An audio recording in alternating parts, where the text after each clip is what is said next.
Mais qu'est-ce que c'est que ça? On se retrouve pour une vidéo de nettoyage sur le Ghost MV1 et il n'y a pas de Ghost MV1.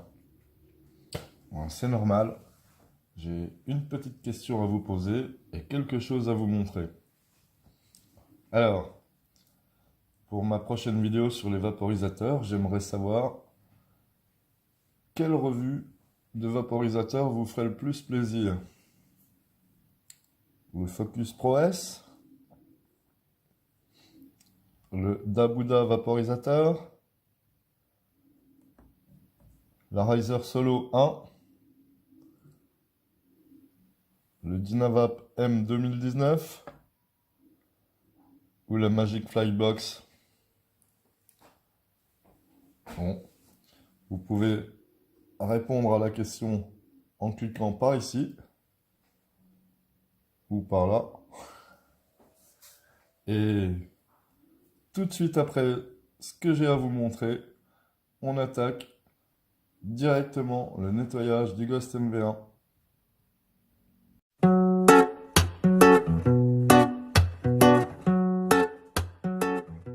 Salut les fillots, on se retrouve aujourd'hui pour un petit tuto, comme je vous l'avais dit la dernière fois, sur le démontage et nettoyage du Ghost MV1.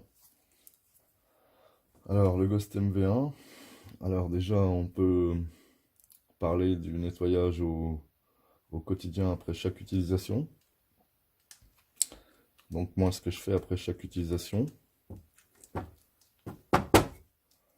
je prends le crucible, bon, on le vide bien sûr. Alors quand il est encore tiède, ça suffit un petit coup de nettoyage avec les doigts. On souffle à travers la grille et ensuite on regarde à travers la lumière s'il ne reste pas d'impureté dans les petits trous. On fait pareil avec le corps du crucible. Voilà. Ça, c'est l'entretien de base après chaque utilisation. Alors, il se peut que on ait oublié de nettoyer le crucible après notre dernière session. Alors là, je me suis acheté un petit pinceau avec des poils métalliques. Il suffit simplement de gratter. Et après, de la même façon, on souffle. On regarde à travers la lumière. Hop, c'est parfait. Plus aucune impureté. Voilà, ça c'est pour le nettoyage au quotidien, à l'utilisation. Alors, ensuite, une des pièces les plus importantes à nettoyer, c'est le heatsink. Donc le chemin de vapeur. Donc pour l'enlever, on appuie à la base du joint vert, et hop, il se lève tout seul. La première chose à faire est de démonter l'embout buccal. Hop, comme ceci. Alors ensuite, on va enlever le couvercle. Donc on enlève la partie la plus grosse en premier. Hop. Donc on réserve cette partie parce que on ne va pas la nettoyer de la même façon que les autres. On arrive sur le joint supérieur. Donc ce joint, on tire un peu dessus avec les ongles.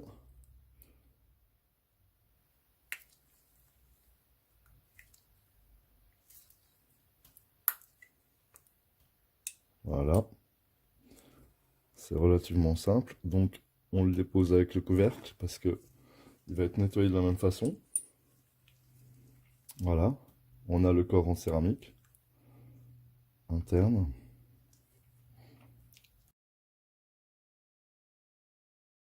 Donc, vous prenez le corps du heatsink, la pièce en céramique, l'embout buccal, le crucible avec son couvercle et éventuellement le pad à concentrer. Et vous mettez tout ça dans l'alcool ISO. Bon, le mien est déjà propre, je ne vais pas le remettre une deuxième fois. Vous laissez environ une trentaine de minutes. Ensuite, vous retirez les parties de l'alcool ISO et vous les passez sous l'eau bien chaude, ce qui va décoller le reste des impuretés qui pourraient éventuellement rester là. Alors, pour ce qui est du corps du vaporisateur, alors, pour l'extérieur, on prend un chiffon doux et humide et on le nettoie ainsi. Voilà. On prend un coton-tige pour les petites parties un peu plus délicates d'accès. Alors en aucun cas, on ne doit tenter de démonter les joints verts. Par contre, ils sont résistants à l'alcool ISO, donc on peut en mettre sur le bout du coton-tige et le passer dessus. Alors, il faut bien faire ça, le vaporisateur la tête en bas, parce qu'il ne faut pas qu'il y ait de liquide qui aille sur la résistance, qui se trouve ici dans le trou à l'intérieur. Hop, on sèche le tout.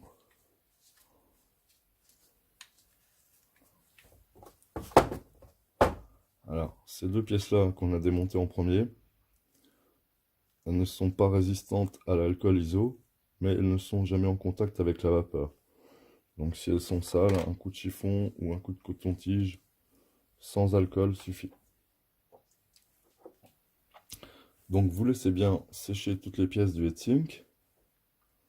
Et une fois que c'est sec, on va passer au remontage.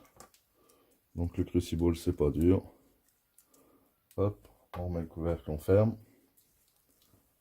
Alors, on prend la partie externe du heatsink, dans laquelle on va venir réintroduire la partie en céramique, sur lequel on va mettre le joint, peu importe le sens. Voilà.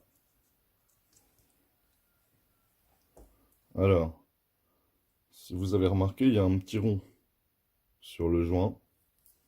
C'est la partie qui va à l'extérieur du vaporisateur. Comme ça. Bon, c'est juste au début, hein, parce que en fait, on peut pas se tromper au remontage, mais si jamais vous vous trompez, c'est que vous avez mis le joint à l'envers, vous ne pourrez pas le refermer correctement.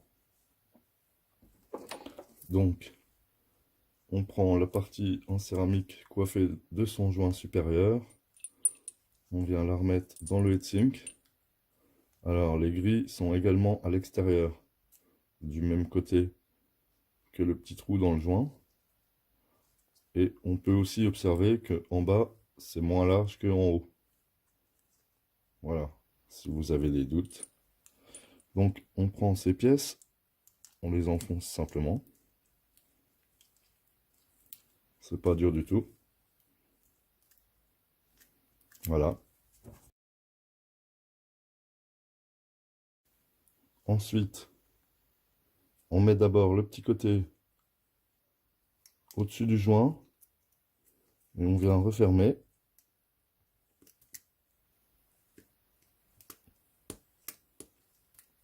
Voilà. On a entendu le petit clic. Et on peut remettre l'embout buccal. Voilà, il n'y a plus qu'à réinsérer le heatsink dans ce logement. Alors surtout, bien refermer cette petite porte avant pour pas faire décoller le joint vert.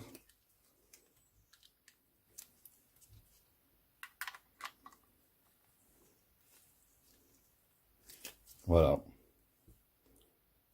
On est prêt à vaper.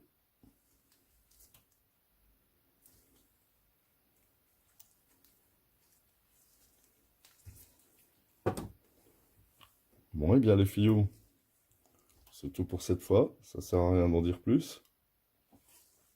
J'espère que cette vidéo vous aura plu. Si tel est le cas, vous pouvez vous abonner à ma chaîne ou mettre un petit pouce en l'air. Voilà, donc à bientôt, bonne vape à tous et bon jardinage.